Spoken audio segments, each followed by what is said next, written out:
We're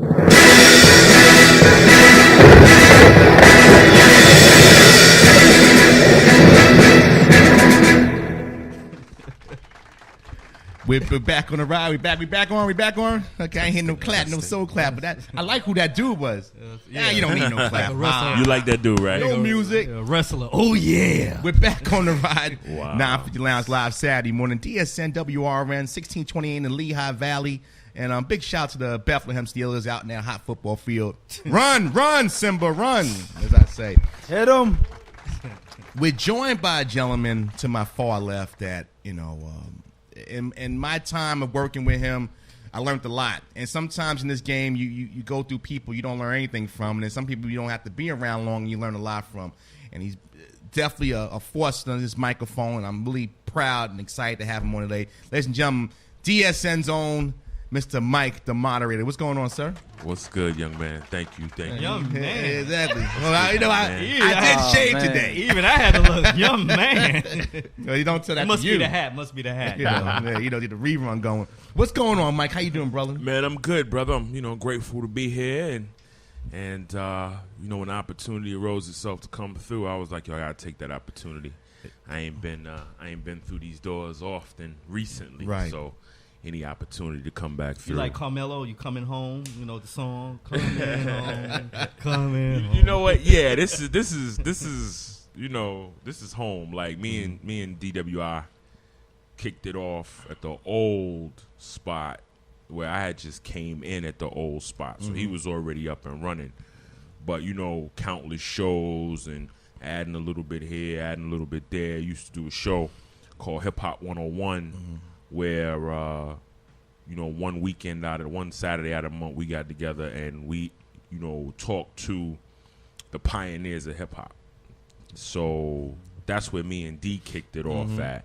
And I'm grateful for that because the dude whose idea was for that show basically got me out of retirement. I think I had been home from college about maybe 7 years, hadn't touched, broadcasting at all. And now here I am working the dust off and right out the bat. My first interview I'm sitting in on is the Treacherous 3. So I'm sitting in on LA Sunshine and Kumo D. Right. And then from that, without the Star Trek shades. You know what I'm saying? Without the Star Trek shades. So, and then from there, it just progressed on and to dudes that most people wouldn't know, but there wouldn't be a game today if it wasn't. And to my credit, not trying to blow my own horn, but I really do hang my hat on this one. I'm one of the few people in the last 20 years to interview Kool Herc and Africa Bambaataa in the same calendar year. Bam don't give interviews, and if you didn't know any better, you thought Herc was dead. Yeah. You know what I'm saying? So here I am. I got the both, not at the same time because they don't particularly camaraderie amongst each other. Yeah. But, to have the chance to interview Bam, to interview Herc, man, I couldn't even begin to start on dudes. P.D. Pablo? No, take your shirt off. You know what I'm saying? So I don't think nobody knew P.D. Yeah. But you kind of came into this game like the technology boom, like I guess that's about 2006, 2007, around that time.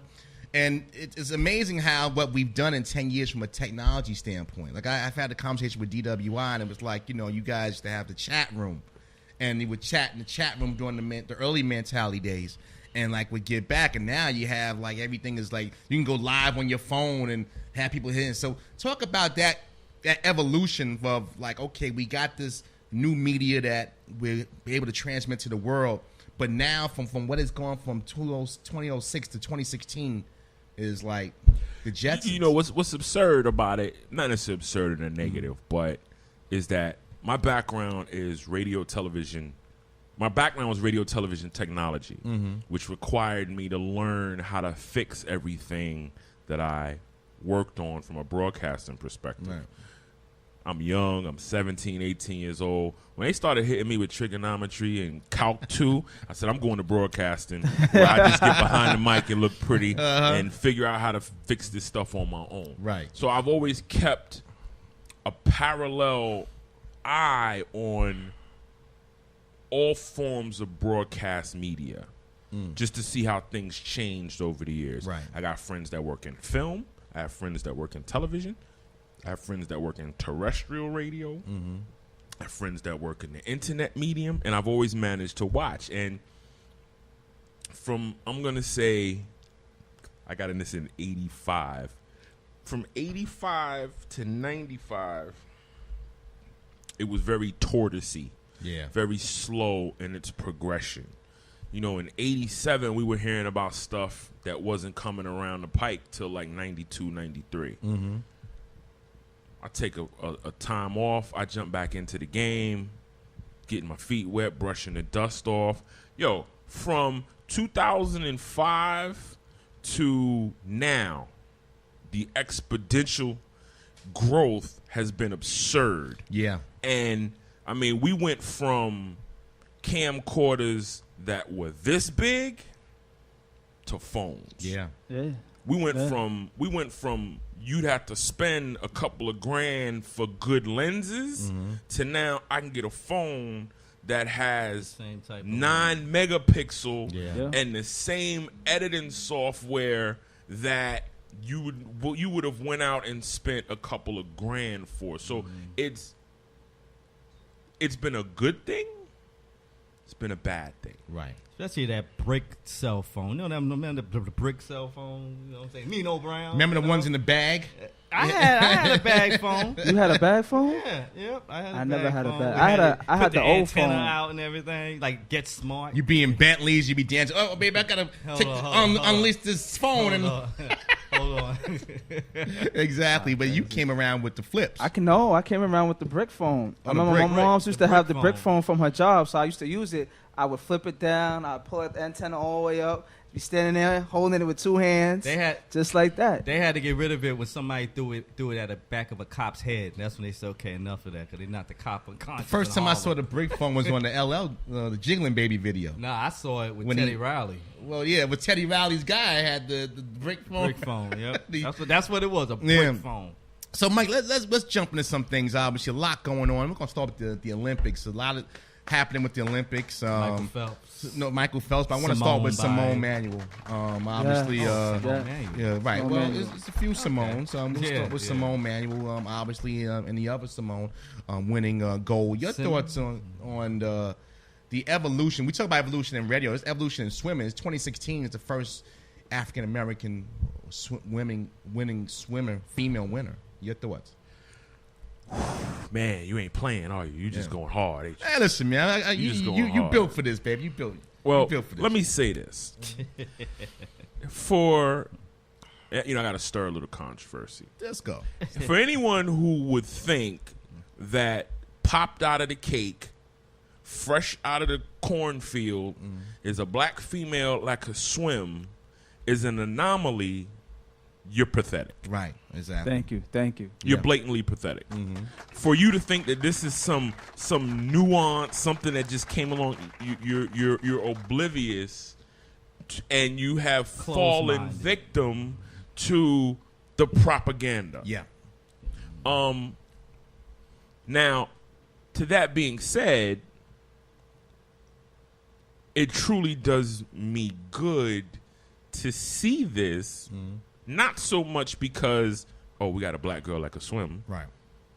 They got a Muslim young lady fencing, who's fencing, Right. who is bad. Yeah. Makes me glad that the tip of the fence has a little ball on it because she'd be killing some folk. Yeah. Right? On God. Yeah. She just rude. She just rude. She found a lane to where in which she could maintain her faith, which I respect her for. Yes. And get it in. So she's fully covered. Right. Which is the credence in the faith. Right. But yet she gets to, let her athleticism go. Right. Not to get off track. Nah, you good, man. To see this young lady just blow these folks away in the pool. For my grandparents who came up Jim Crow, for their parents who were slaves, that's what these people died for. Yeah. To see that. Yeah. So it does me wonderful to see that. Now, there's the other side of it. which we ain't got no time for. We got time. Go ahead, brother. We always got time on 950. Accolade your mind. One of the things that is disheartening, not just about the Rio Olympics, right, but about majority of your Olympics, is that, first of all, they're blatantly, openly crooked. It's corrupt. It's a corrupt show. It's as corrupt. The country's corrupt. Russia got state-sponsored steroids. Yeah. They talking about they had a dude riding around in Uber to go and pick up samples. Yeah. But if we're going to touch that, let's think about that subject for a minute, that whole Western situation. It was a state-sponsored program. It wasn't, and they got the athletes. And the problem was this. It wasn't like an Alex Rodriguez situation or MLB. One person did it on their own. The government told them, you have to take this. Your government tells you, you have to take it. Russia's different than the United States. You can't tell them no. You're ending up in a field. That's cold. Most countries. That's a dictatorship. That's a dictatorship. Putin ain't playing. Let's all be honest. Putin will tell you, listen, this is what you're taking to make yourself better. Yep. You have to do it. Listen, it's been that way since Khrushchev. Yeah. Exactly. Gorbachev. Brezhnev. You know what I'm saying? It goes back. What was Saddam Hussein doing to his soccer players? You ever seen the 30 for 30? Yeah. Where dudes was getting straight killed, straight hung in the streets. You can't kick. Right. So these people did what they had to do to survive. And then, they got caught for drugs and everything like that. And everybody came on them. But you got to understand how it came about. It wasn't that they did it because they wanted to do it. Maybe some did do it because they wanted to do it. They had no choice. But they had no choice. I respect that. My gripe isn't necessarily with them. It's with the system in which they're because the IOC knew that was going on. Because the IOC knew that was jumping on. Right. But then again, the IOC, where we going to get the most bang for our buck to put in Olympics? You drop an Olympics in a third world country, you require complete economic and complete socioeconomic upheaval for the 4 years prior for them to get ready for places that the locals will never be able to set foot on. Yep. And then now here they are. The place is at best 62% complete. They're talking about, for anyone who has any Olympic events that's done in non-pool based water, 3 teaspoons of water consumed, you're looking at dysentery, botulism, salmonella.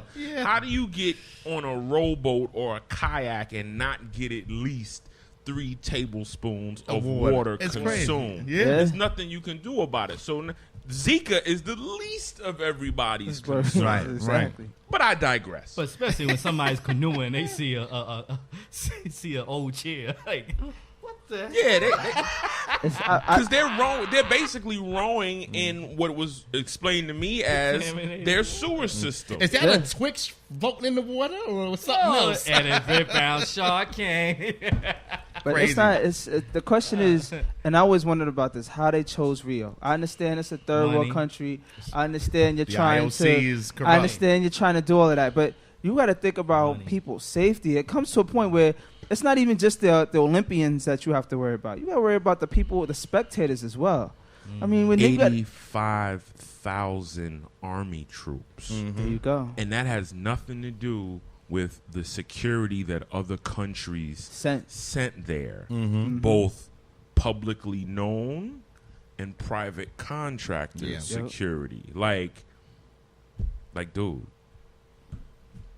There are, like I said again, I don't know so much here. I mean, when you hear things, the triumphs of the Simones, people in the Michael Phelps, people get patriotic, but the ratings have been down here in the States on the Olympics. Well, because the Olympics, I don't think it's not a major event no more in the United States. I mean, years ago, back I think in '84 they had 84 and 92. I think was the most watched with the Carl Lewis, then the Dream Team. Now the Olympics is like it's on. Like I put it on because it's nothing on, but it's not the generated. We could take that back to technology. Right. Look at what technology has done. There was a time where the only time you could get to see a Michael Phelps was live. A Nadia Comaneci. Right. What was the chick with the bad hair who Olga Corbett? You know what I'm saying? Yeah. Mary Lou Retton. Mary Lou. That was a time where you had to wait. Yeah. 4, 8, 12 years to see them. Yeah. Technology now, See him every Yeah. other month. Penn relay. You used to have to wait to see track and field. Now Penn relays is on 2-3 different channels. Yeah. Junior Olympics out of Sacramento for track runners. Right. Is 2, 3, 4 different. So you channels. think the access has killed the access has killed a lot of things. What about and I want to, and Josh, I'll start with you. What about, is it a bigger problem from a patriotic standpoint? Is it just because, with the technology aspect, we are so much into our own stuff that the patriotic aspect of the Olympics is dwindling? You see that as an issue? I mean, I don't see it as an issue. I see people there with their American flags and they're supporting it. So I guess I don't see it as an issue. I just see it as a problem now. And the situation is that people just don't care anymore. Like, I used to get excited to watch a Michael Johnson race. So I remember I was in high school when Michael Johnson was running. I was running track, watching him run with those golden shoes flying down. Like, those are the times when you got excited. I remember the 92 Dream Team. I still have the 30 for 30 on my DVR so I could go back and just watch how those guys worked and how they play. And I watched the Dream Team or the USA basketball team yesterday. They didn't look too good at all. They looked very nervous. Mm-hmm. But I remember that Dream Team. Mm-hmm. There's things when you grow up in time. It's like the beginning of hip-hop. We all remember the first time we fell in love with hip-hop. We remember how hip-hop was to how it is now. It's just things are just changing. The world is changing. The culture is changing. It's not so much the Olympics are changing. It's not so much anything else. It's just that as we mature, life just changes, and things just change in life. Make it quick. Let's take a quick break. Well, I want to. Well, I guess we could talk about this as we come back from break. I want to talk about that Gabby Douglas because they really, social media especially, got really. Hold that thought. We're gonna come and take a break. Got Mike Moderator in the building. We're gonna come back to that. It's Non-Free Lounge Live.